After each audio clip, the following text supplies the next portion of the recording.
아멘. 계속해서 사도신경 강해를 하고 있습니다. 로마서 10장 9절과 10절의 말씀을 보면 마음으로 믿어 의에 이르고 입으로 시인하여 구원을 받는다 하였습니다. 내가 마음으로 무엇을 믿느냐?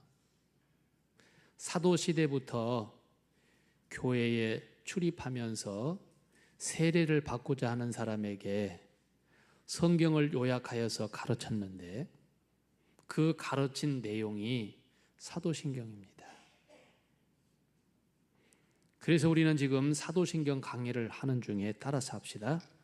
나는 하나님을 믿습니다. 두 번째는 나는 예수님을 믿습니다. 그리고 오늘 세 번째 큰 단원 성령님을 믿는다고 하는 부분이 왔습니다. 또 따라서 합시다. 나는 성령님을 믿습니다. 하나님은 이러한 분이라고 제가 몇 차례 이 사도신경 강의를 했고요. 예수님에 관해서도 몇 번 시간을 나누어서 강의를 했지요. 오늘은 내가 성령님을 믿는데 어떤 성령님을 믿느냐, 그 성령님은 어떤 일을 하시느냐에 대해서 오늘 공부를 배워보고자 합니다. 자, 성부 하나님이 계시고 성자 예수님이 계시며 성령 하나님도 계십니다.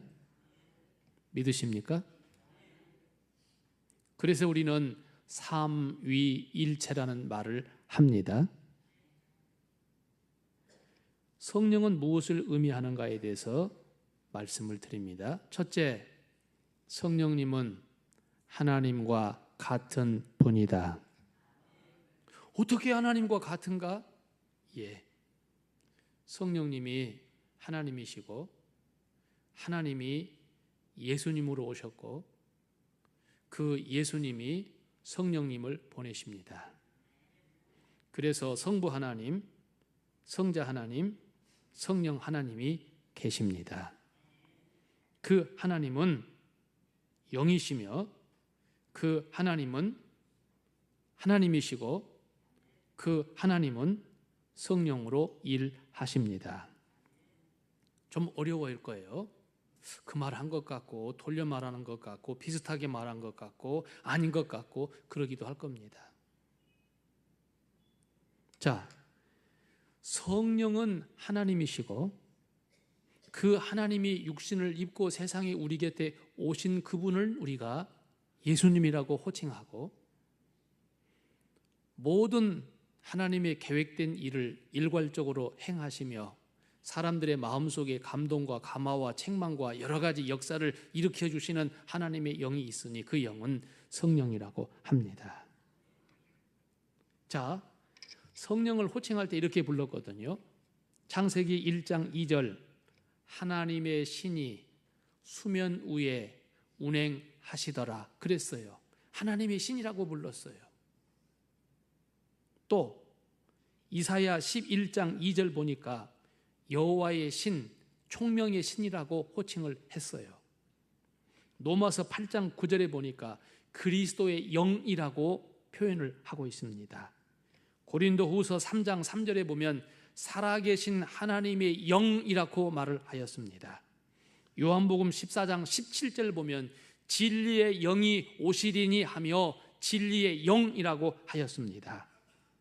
요한복음 14장 26절에 보면 보혜사 성령님, 보혜사라고 말을 하였습니다. 베드로전서 4장 14절에 보면 영광의 영이라라고 표현을 하였습니다. 그러니까 모든 성령님을 호칭하는 단어를 보니까 이 말이 꼭 들어 있었어요. 따라서 합시다.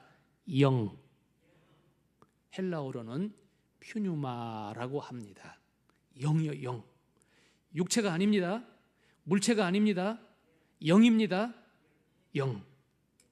자, 그러면 성령님의 호칭을 그렇게 영으로 표현을 하였는데 그 성령님이 하시는 일이 무엇인가에 관하여 이제 상고해 봅니다. 첫째, 성령님은 천지와 우주와 만물을 창조하실 때에 창조하는 일에 동참하신 분이십니다. 하나님께서 사람을 만들 때도 뭐라고 했냐면 우리의 형상을 따라 그랬거든요. 우리, 하나님이 한 분 단수로 표현되지 않고 복수로 표현되어 있었어요. 우리 형상을 따라 하고 하나님이 누구와 의논하셨냐면, 제 말하면 우습게 여길지 모르겠는데 들어보세요. 하나님이 누구하고 의논했냐면 성령님과 의논했습니다. 하나님이 누구와 의논했냐면 예수님과 의논했습니다. 그리고 이 성령님은 무엇을 하시냐면요, 그 성령님은 우리 인간의 마음에 오셔서 우리 인간의 마음 속에 임하셔서 우리 인간의 마음 속에 들어오셔서 의롭게 하고 진실하게 하고 정직하게 하고 성실하게 살도록 우리의 마음을 주장하시는 분이십니다. 여러분, 다른 건 몰라도 오늘 이 시간은 굉장히 어려운 시간이고 어려운 말입니다. 이 성령에 관한 부분은 머리로, 지식으로, 이론으로 배워서는 절대 이해 못합니다. 체험해야 합니다. 본인이 경험해야 합니다. 본인이 경험하지 않고는 이거 도무지 이해할 수 없는 부분입니다. 성령이 내 마음속에 들어와서, 한번 제가 물을게요. 성령이 내 안에 들어와서 굉장히 몸이 뜨거웠던 경험이 있는 분 있지요? 대답해 주세요. 어느 날 어떤 사람이 큰 마음의 감동과 감화를 받아서 정말 내 살아왔던 지난 날을 돌이켜 보니까 너무나 죄스럽고 죄송스럽고 죄가 막 발견되어서 막 통회하고 회개하고, 그러므로 내 마음이 시원하고 확 그냥 날아갈 듯 기분 좋고, 그런 경험이 있으십니까? 근데 체험 안 한 사람은 모른다니까. 제가 지금 말하는 거, 이거 이 성령에 관한 부분만큼은 아무리 말해도 체험 안 한 사람은 모른다니까.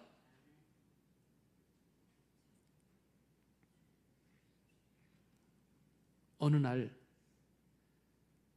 내 마음이 뜨거워지더만, 어느 날 내 마음속에 막 결심이 생기더만, 전혀 교회 가는 거 두렵지도 않고, 굉장히 지금까지 어렵고 힘들고 불안에 떨고 있었지만 전혀 불안도 없고 아주 담대하게 내가 세상을 이길 거야, 이길 수 있어, 하나님이 나와 함께 하셔 하고 담대하게 용기가 나서 막 신앙생활을 거듭난 자로서 잘하는 경험이 있으십니까?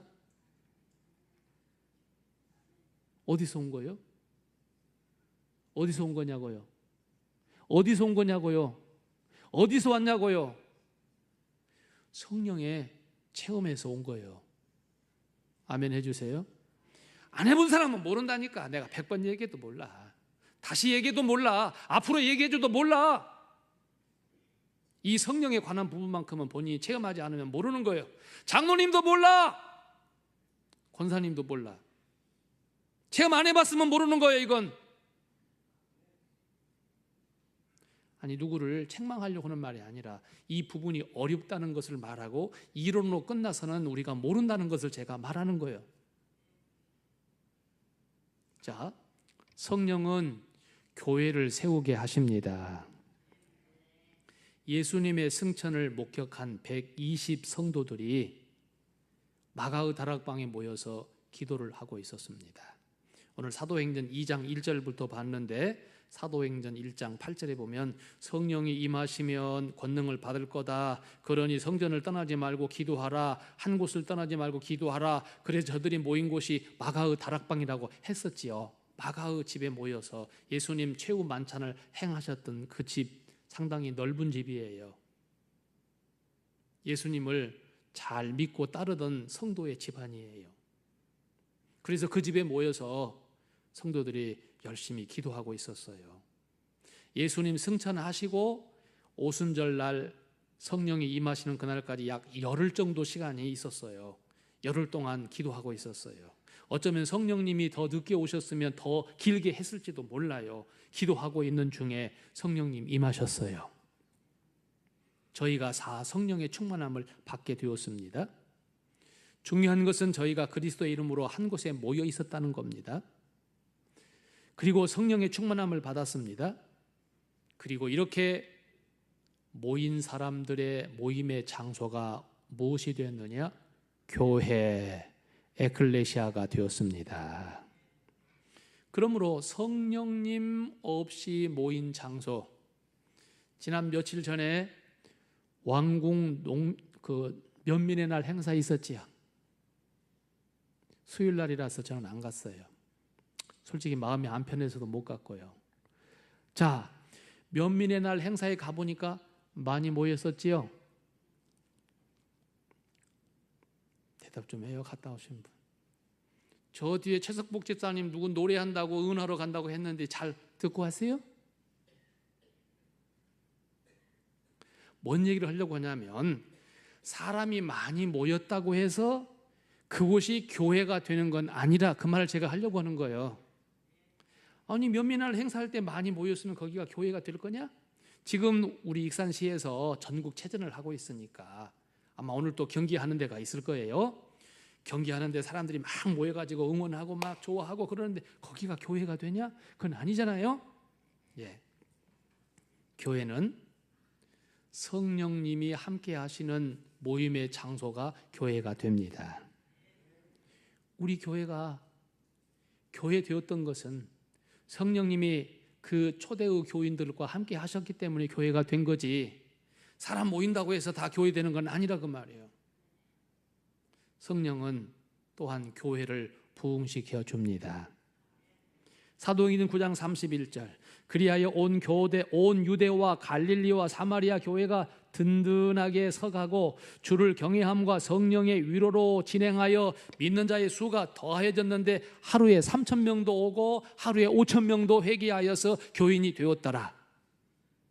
아멘. 왜 안 해요? 이 사건이 무엇이었냐면요, 평생에 몸 아파서 성전 문턱 넘어가지 못하고 미문 앞에 앉아서 구걸하던 한 사람이 있었잖아요. 그래서 모든 유대인들이 어디에 살든지 1년에 한 번, 두 번씩 예루살렘 성전에 출입할 때 반드시 그 사람 본 사람이에요. 아주 이름은 다 아는 사람이요. 예루살렘만 오면 그 사람 한 번씩 꼭 보고 갔어. 아주 유명한 인물이요. 명성이 좋은 쪽에 난 게 아니라 몸이 아파서 언제나 구걸하고 그 자리에 있었기 때문에 성전 출입하는 사람은 그를 보았다고 말이에요. 근데 그 사람을 고쳐줬잖아요. 베드로가 고쳐줬지요. 예수의 이름으로 명하노니 일어나 걸어라 하였지요. 그를 걸게 하고 그 능력을 행하게 해주신 이가 베드로 자신이 아니고, 베드로가 언제 의과대학 다녔어요? 언제 한방학과 다녔어요? 언제 대체의학과 공부를 했어요? 언제 침 놓는 거 공부했어요? 그런 적 없지요. 근데 왜 고쳤나? 어떻게 고쳤느냐? 자기가 고친 게 아니고 성령의 역사로 고쳐졌습니다. 이 사건 때문에 그냥 온 시내가 뒤집힌 거예요. 그래서 저 권능을 행한 거 보면 베드로는 저 사람은 저 갈릴리 촌 어부 출신이고 말이야. 배운 것이란 건 이만큼도 없고 맨날 뿌르륵 화만 내고 거친 말하고 욕하고 그러던 자가 저런 권능을 행한 거 보니까 이건 놀라운 일이다. 예로부터 유대인들은 다 알고 있었거든. 뭘? 자기들은 체험 못했지만 성령의 영이 있다는 걸 알았거든. 그게 성령의 역사라는 걸 이제 확인했거든. 그래서 예수 믿기로 작정한 거에 3,000명도 5,000명도 회개하여 돌아와서 교회가 부흥했다. 교회 부흥의 원동력은 성령의 역사였다. 성령은 또 우리에게 각종의 은사를 주십니다. 자, 다시 한번 말할게요. 들어보세요. 지혜의 말씀, 지식의 말씀, 확실히 믿어지는 믿음, 다른 사람의 병을 고치는 신유의 역사, 방언, 그 다음에 예언, 다른 사람이 방언으로 말한 것을 내가 듣고 통변하는 것. 자, 그거 그렇게 되려면 배워야지요. 예? 그러려면 배워야잖아요. 다른 나라 말을 하려면, 우리가 외국어를 하려면 배워야 하잖아요. 다른 나라 말을 알아듣고 내가 우리 한국 사람한테 통역해 주려면 내가 배워야 하잖아요. 아까 말한 대로 누가 아픈데 그 병자를 고쳐주려면 내가 의과대학을 가든지 약대를 가든지 침수를 한방을 배우든지 뭘 하든지 간에 배워야 하잖아요. 근데 안 배우고도 했단 말이에요. 왜 그랬던 거예요? 안 배우고도 한 것이 왜 그랬어요? 성령님이 은사를 주어서 그 은사가 활용되어지도록 나타난 거라거든요. 그걸 성령의 역사, 성령의 은사라고 말을 하는 거예요. 공부 안 배웠지만 성경을 확실히 알아. 공부 안 배웠는데도 확실히 믿어져. 공부 안 배웠는데 방언으로 말할 줄 알고 다른 사람이 방언할 때 그 말을 내 말로 알아들을 수 있어. 그건 어디서 온 거예요? 배움에서 온 게 아니고 성령의 역사로, 즉 성령의 은사의 한 방법으로 우리에게 알게 해주신 거죠. 그래서 성령님은 은사를 주시는 분이시다. 근데 성령님의 은사가 배워서 되는 것이라면 절대 안 잊어버려요. 제가 우리 선친에게 들은 거예요. 한 번 배우면 안 잊어버린 것, 저한테 말했어요. 첫째, 한글은 오랫동안 일제 치하에서 못 쓰게 해도 그건 안 잊어지더라. 한 번 배우면 안 잊은대요, 한글. 두 번째, 자전거 타는 것은 한 번만 배워놓으면 20년 만에 자전거를 타도 탈 수 있대요. 우리 선친이 하신 말이에요. 한 번 배우면 안 잊어버리는 것. 사람은 배우면 안 잊어요. 그런데 성령의 역사는 하나님을 기쁘시게 하는 대로 내가 쓰지 못하면 걷어가 버려. 그러니까 어저께까지 방언한 사람이 오늘 못할 수도 있어. 어저께까지 예언의 은사가 있는 사람이 오늘 없을 수도 있어. 어저께까지 통변을 할 줄 아는 사람이 오늘 못하기도 해. 반대로 어제까지 못했는데 내가 오늘 예언할 수도 있고 방언할 수도 있어. 방언의 이 은사의 출처가 사람에게서 배워진 것이 아니라 성령님이 주셔서 한다는 것을 제가 지금 설명해 드리는 말이에요. 내가 배운 것이라면 그건 안 잊어져. 죽을 때까지 안 잊어져. 하지만 내가 배워서 된 게 아니라 성령님이 은사로 주어서 나를 쓰기 때문에 활용된 것이지, 그러니까 성령님이 걷어가 버리면 내가 못한다 그 말이에요. 성령은 성경을 우리에게 남겨주게 했습니다. 디모데후서 3장 16절, 성경은 하나님의 감동으로 된 것으로서 교훈과 책망과 바르게 함과 의로 교육하기에 유익하다라고 하였으니, 성경은 하나님의 감동을 받은 사람이 쓴 거예요. 썼는데 잘 들으셔야 합니다. 그 중요한 사상의 흐름, 핵심의 흐름이 똑같아. 성경의 저자는 약 30여 명입니다. 모세 오경부터 시작하여서 사무엘도 있고 다윗도 있고 여러 선지자들도 있고, 신약시대에 와서 예수님의 제자 마태도 있었고 마가도 있었고 누가도 있었고, 그리고 베드로도 있었으며 사도 바울도 있고 예수님의 친동생 야고보도 있습니다. 30여 명의 성경의 기록자가 있는데 모두가 다 각기 다른 말과 각기 다른 생활을 했고 각기 다른 시대에서 이 글을 썼지만 한결같이 똑같은 중심의 사상을 가지고 있는 것은 무엇 때문이냐? 성령이 감동 주어서 사람으로 하여금 성경을 기록하게 했기 때문입니다. 사람들마다 자기 좋아하는 쪽이 있잖아요. 좋아하는 쪽, 잘하는 쪽이 있잖아요. 예? 이렇게 말하면 잘 못 알아들으시죠?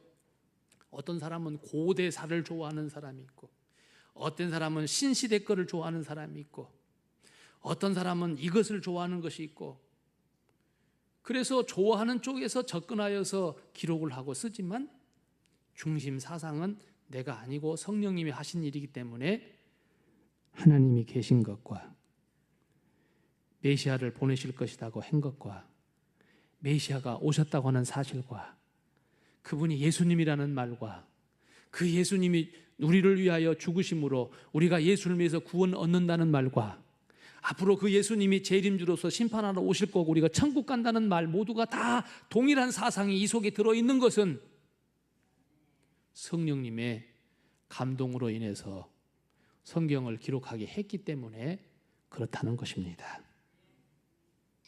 자, 성령님의 역사 중에서 이런 일을 또 합니다. 성도를 거듭나게 합니다. 아까도 말씀드렸어요. 체험 안 한 분은 모른다 그랬어요. 미안하지만 10년, 20년 교회를 출석했어도 솔직히 자기 스스로 말하세요. 입으로는 말하지 말고요. 진짜 예수님이 날 위하여 죽은 것이 맞나? 그런 사람도 있지요. 몇 년 전 얘기입니다만 예수님이 동정녀 마리아에서 태어났었어? 그런 사람이 있지요. 지금도 구원의 확신이 없어서 죽어봐야 알지 천국에 있는지 없는지 모르겠어. 사실 그런 사람도 있을 거예요. 그런데 성경을 확실하게 믿어지게 하고 입으로 시인하고 마음으로 믿고 입으로 신앙 고백할 수 있게 한 것은 그 나 때문에 그런 거 아니요. 내 육신의 소욕 때문에 그런 거 아니요. 성령이 나를 인쳐주시고 나로 하여금 그렇게 하기 때문에 그러는 거예요. 미안하지만 굉장히 위협을 받는 자리에서 총칼을 겨누고 너 예수 안 믿는다고 하면 죽인다고 할 때 나 예수 믿어요 라고 고백할 수 있는 것은 그 육신의 생각으로 한 거 아니요. 성령이 내 안에 계시고 나를 주관하시기 때문에 그렇게 할 수 있는 거예요. 성령은 사람을 거듭나게 해요. 저 사람 지금 성령 충만하다, 성령이 있다 없다는 분명히 보면 알아요. 자, 마지막 두 가지만 더 합니다. 성령이 우리에게 임하면 권능을 받게 되어지고 권능 받은 자의 형태가 뭘로 나타나면 담대함으로 나타나게 되어지고 그 담대함은 어디로 쓰게 되냐면 전도와 선교하는 데 쓰여지게 됩니다. 그러니까 너희가 권능을 받고 예루살렘과 유대와 사마리아 땅끝까지 이르러 내 증인이 될 것이라고 했어요. 성령의 권능을 받은 사람은 담대하고 담대한 결과는 무엇으로 나타나냐면 복음 전하는 대로 나타나게 된다 그 말이에요. 성령 받은 사람이 담대하여서 술 먹는 대로 가고 방탕한 대로 가고 그러지는 절대 않는다는 사실이에요. 자, 마지막으로 성령은 성령의 열매를 꼭 맺게 해준답니다.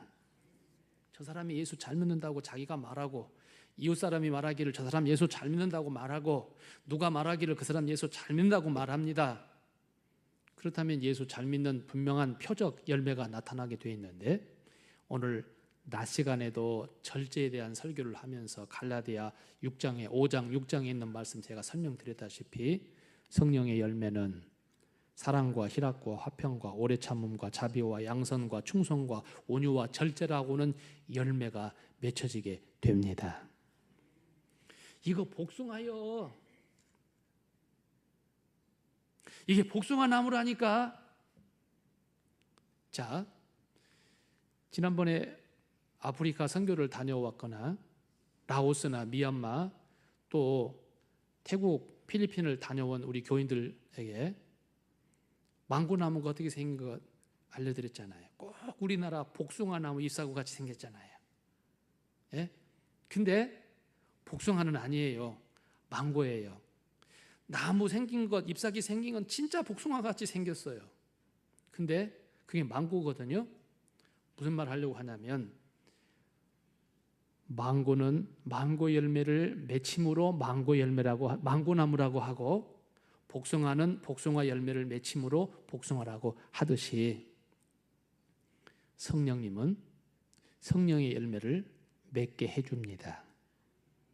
그 성령의 열매는 우리가 눈으로 보고 확인하기를 사랑, 희락, 화평, 오래 참음, 자비, 양선, 충성, 온유, 절제와 같은 그러한 형태로 나타나게 됩니다. 근데 성령 열매를 맺은 자의 결과는 어떻게 되느냐? 깨끗하게 사는 거예요. 아멘 해주세요. 깨끗하게 사는 거예요. 교회의 법으로 봐도 깨끗하고 세상의 법으로 봐도 깨끗한 거예요. 성령의 충만함을 받아 사는 사람의 생활은 성결하단 말이에요. 그리고 성령의 충만함을 받고 사는 사람의 삶의 목표가 천국이에요. 세상이 내 목표 마지막 끝이 아니고 천국이란 말이에요. 여기가 아니고 건너편 천국이란 말이에요. 그러므로 성령을 받은 사람은 분명히 다릅니다. 이 성령의 얘기는 아까도 제가 말했지만 체험해야 돼요. 본인이 체험 안 하면 절대로 이해할 수 없는 부분이에요. 제가 10번, 100번 말해도 몰라요. 그러면 마지막 결론입니다. 성령의 체험을 위해서는 뭘 해야 되느냐? 첫째, 성령님이 계시다는 걸 인정해야 돼요. 그리고 내 마음의 문을 열고 성령이 오셔서 나를 주관하여 주시기를 원해야 돼요. 원하는 것은 어떤 형태로 나타나느냐? 기도의 형태로 나타나게 돼 있어요. 그러므로 성령의 충만함을 받기를 원하고 성령의 주관받기를 원하는 사람은 기도하게 돼 있고, 마음의 문을 열고 성령을 영접하여 드리기를 원하는 사람에게 성령이 찾아오셔서 좌정하여 주시고 나를 주관하여 주셔요. 그렇지만 성령이 들어오셔서 나를 주관해 가셔도 언제나 우리에게 육신의 소욕이란 것이 있어서 그게 자꾸 싸워요. 그런데 오늘 낯설교와 같이 자꾸만 육체적인 것은 절제시키고 성령에게 순종되어지기를 애쓰고 노력할 때 더 성령의 충만한 역사는 나를 통해서 이루어져 가게 돼 있어요. 이 과정의 끝은 아까 말씀드렸지요. 성결이라고요. 사람이 성화되어져 간단 말이에요. 이 성화는 죽을 때까지 완성은 안 돼요. 아까 기도하던 우리 임 권사님도 그런 기도를 하셨어요. 믿음으로 살려고 해도 부지 중에 모르게 죄도 지을 수 있으니 용서해 주시라고. 맞아요. 우리가 아무리 노력하고 또 노력하고 해도 완전이란 있을 수 없어요.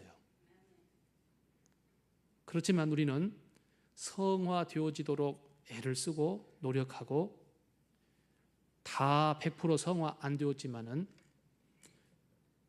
우리 생명 끝날 때는 하나님께서 우리를 긍휼히 여기셔서 천국 가게 하십니다. 아이고 너 9% 모자랐다.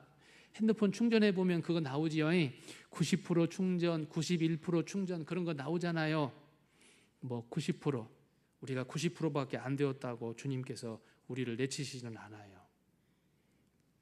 우리는 100%는 못 돼요. 항상 못 돼요. 그러나 주님이 우리를 받아주셔요. 자, 오늘 결론. 성령의 충만은 이론이 아닙니다. 체험해야 합니다. 마지막 말인데 잘 한번 생각해 주세요. 성령이 나를 지배 안 하면 뭐가 지배합니까? 딱 둘 중에 하나예요. 악령이요. 성령이 지배 안 하면, 나를 지배 안 하면 악한 것이 나를 지배하게 돼 있어요. 두 주인을 섬기지 못하나니라고 분명히 말했어요. 그렇습니다. 그러므로 우리는 성령의 충만함을 늘 원해야 합니다. 아이고, 요번 일은 괜찮을 거요. 요번 일은 괜찮을 거요. 한 번이니까 다 지금까지 잘하고 살았으니까 요번 일은 괜찮을 거요. 그건 어디까지나 내 속에서 악한 영이 나한테 속삭이는 말이지, 성령이 나한테 그래 요번 일은 괜찮어. 너 90%에서 요번 일 빼면 85% 되니까 괜찮어. 그렇게는 말 안 해요. 성령이 충만하면 교회가 부흥합니다. 전도 열매를 맺습니다. 복을 받습니다. 평안합니다. 과거의 구습을 끊습니다. 성결한 생활을 하게 됩니다. 죄를 멀리합니다. 빛되고 소금되는 생활을 합니다. 성령의 충만함을 구하십시다. 사모합시다. 그래서 놀라운 복과 은혜가 채워지기를 원합니다. 그 성령님을 내가 믿습니다. 여러분 믿으시기 바랍니다. 성령님을 믿습니다. 기도하겠습니다.